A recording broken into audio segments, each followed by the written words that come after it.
دو قربانی کرے گا جو حج پر آیا ہے، دو قربانی کرے گا کیسے؟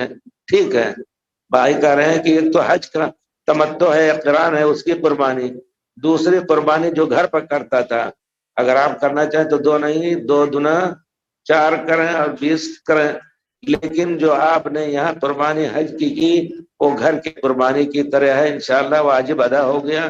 مزید آپ کرنا چاہتے ہیں تو کریں، وہاں بھی کریں، کوئی حرج نہیں ہے، لیکن یہ قربانی کر کے آپ کو اس سے رخصت ملے گی۔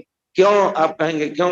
کیونکہ صحابہ کرام نے یہی کچھ کیا، اور جو گھر پہ قربانی کرتے تھے دوسری قربانی سب نے لازم نہیں کی۔ ہاں وہی ہے جو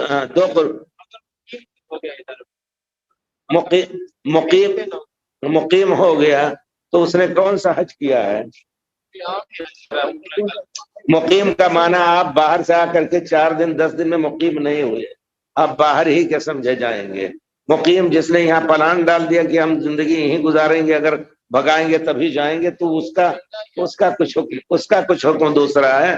لیکن جو شخص آیا ہے عمرے کے لیے، پہلے عمرے کے لیے 6 8 مہینے جہاز سے آتے جاتے رہتے تھے، تو وہ ان کا حکم وہی ہے کہ اگر قربانی ایک کر لے رہے ہیں تو گھر کی قربانی سے ان کو آزادی ہے شرعی طور پر، لیکن اگر کرنا چاہیں تو ایک نہیں 10 کریں، واجب نہیں ہے۔